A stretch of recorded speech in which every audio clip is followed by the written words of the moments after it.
रात के 11 बज चुके हैं। मूसलाधार बारिश ने रेलवे स्टेशन के बाहर सन्नाटा फैला दिया है। 16 साल का आरव एक फटे बोरे के नीचे अपनी चाय की केतली को दबाकर बैठा है। उसके हाथ ठंड से सुन्न हो रहे हैं। वह हर गुजरते मुसाफिर की ओर हाथ बढ़ाकर कहता है, भैया एक कप चाय ले लीजिए। लोग उसे अनदेखा कर आगे बढ़ जाते हैं। कोई रुककर कहता है, पढ़ाई लिखाई छोड़कर चाय बेच रहा है, जिंदगी बर्बाद कर लेगा। आरव सिर झुका लेता है। वह कुछ नहीं कहता। बारिश की बूंदें उसके टिन के शेड पर गिरकर शोर कर रही हैं। स्टेशन की मध्यम रोशनी में उसकी उंगलियां कांप रही हैं, लेकिन वह केतली को कसकर थामे रखता है। लोग चले जाते हैं और आरव फिर से अकेला रह जाता है। रात के सन्नाटे में वह अपनी जेब से एक पुरानी किताब निकालता है। स्टेशन की धुंधली रोशनी में वह पन्ने पलटता है और गणित के सवाल हल करने लगता है। ठंड के कारण उसके पैर लड़खड़ा रहे हैं, लेकिन वह दीवार का सहारा लेकर खड़ा हो जाता है। वह एक एक पैसा गिनकर रखता है। सुबह के 5 बजने वाले हैं। कलकत्ती ठंड अभी भी जारी है। अगली शाम आरव अपने घर की खिड़की के पास खड़ा था। उसने अंदर से मां के सिसकने की आवाज सुनी। वह भगवान के सामने फर्श पर घुटनों के बल बैठी थी। उसके हाथ प्रार्थना में जुटे थे। मां फुसफुसा रही थी, बस मेरे बेटे की जिंदगी संवार देना, मैंने बहुत गरीबी काट ली है। आरव के हाथ खिड़की की चौखट पर कस गए। उसने अपनी मुट्ठियां भींच ली। अगले दिन स्कूल में फीस का तकाजा हुआ। टीचर ने आरव को पूरी क्लास के सामने खड़ा कर दिया। उन्होंने अपनी छड़ी मेज पर पटकी और चिल्लाकर कहा, गरीबों को बड़े सपने देखने का हक नहीं होता, यहां से बाहर निकलो। पूरी कक्षा में हंसी के ठहाके गूंज उठे। आरव की सांसें तेज हो गईं। वह न तो रोया और न ही कुछ बोला। उसने अपना बस्ता उठाया और सिर झुकाकर दरवाजे की तरफ बढ़ा। कक्षा की हंसी उसके कानों में चुभ रही थी, लेकिन उसके कदम नहीं डगमगाए। उसने स्कूल के गेट से बाहर निकलते हुए पीछे मुड़कर देखा। उस पल में आरव के भीतर एक आग जल उठी। वह अब केवल चाय बेचने वाला नहीं था। उसने अपने मन में ठान लिया था। वह घर की ओर बढ़ा।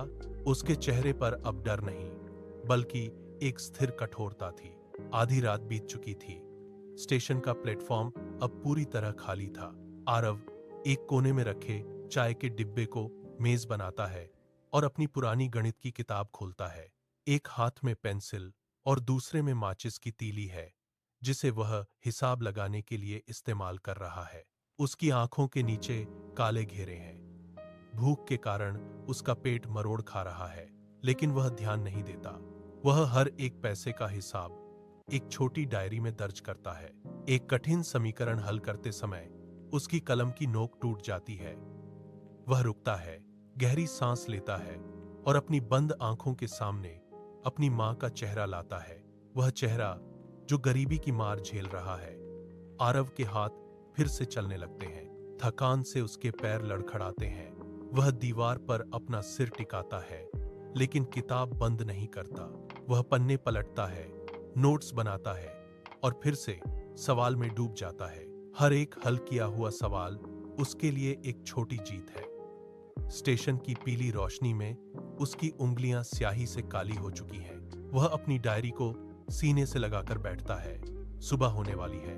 वह अपनी केतली समेटता है और अगले दिन की तैयारी के लिए फिर से खड़ा हो जाता है। 3 साल बीत गए। सूरज की पहली किरण के साथ ही शहर की सड़कों पर हलचल बढ़ गई थी। स्टेशन के बाहर की चाय की गुमटी अब बंद थी। एक सुबह अखबार के पन्नों पर छपी हेडलाइन ने पूरे शहर को चौंका दिया। बड़े अक्षरों में लिखा था, स्टेशन पर चाय बेचने वाला लड़का बना अफसर। आरव ने देश की सबसे कठिन परीक्षा को उत्तीर्ण कर लिया था। खबर आग की तरह फैली। आरव के घर के बाहर लोगों का तांता लग गया। वही लोग जो कल उसे देखकर मुंह फेर लेते थे, अब उसके घर के सामने कतार में खड़े थे। हाथों में फूलों के गुलदस्ते और मिठाइयों के डिब्बे थे। बीच में वही पड़ोसी भी थे जिन्होंने उसे चाय बेचते देख तंज कसे थे। अब वे अपनी गर्दन झुकाए आरव के बाहर निकलने का इंतजार कर रहे थे। आरव का दरवाजा खुला।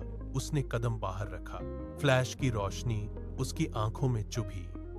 लोग आगे बढ़े, कोई हाथ मिलाने के लिए तो कोई पैर छूने के लिए। आरव के चेहरे पर मुस्कान नहीं थी, बस एक गहरी शांति थी।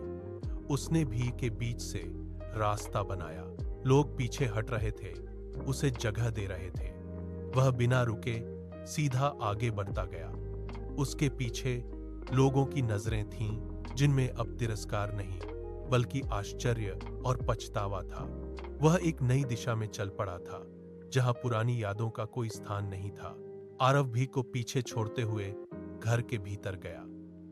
घर के एक कोने में मां बैठी थीं, उनके हाथ किसी काम में व्यस्त थे। आरव ने धीरे से उनके पास कदम बढ़ाए। उसने अपनी जेब से धातु की चाबियों का एक गुच्छा निकाला और मां की हथेलियों पर रख दिया। चाबियां टकराईं और उनकी आवाज कमरे में गूंजी। मां ने उन चाबियों को छुआ, फिर आरव की ओर देखा। आरव ने झुककर उनके कांपते हाथों को मजबूती से पकड़ लिया। उसने स्पष्ट शब्दों में कहा, मां, अब आपको दूसरों के घरों में बर्तन नहीं मांजने पड़ेंगे। यह घर अब आपका है। मां की आंखों से आंसू निकले और उन्होंने आरव को अपनी बाहों में भर लिया। उस आलिंगन में वर्षों की थकान और कड़ाके की ठंड का अंत था। आरव ने मां के कंधे पर हाथ रखा और कहा, हम जीत गए। गरीबी किसी की नियति नहीं होती, यह केवल एक पड़ाव है। अगर तुम ठान लो तो हर बाधा को पार कर सकते हो। आज तुम्हारे पास कुछ नहीं है तो कल सब कुछ होगा। बस एक ही शर्त है, कभी हार मत मानो। बाहर खड़ी भी की आवाजें अब धीमी हो चुकी थीं। आरव ने खिड़की के पर्दे हटा दिए। सूरज की रोशनी अब सीधे घर के अंदर आ रही थी।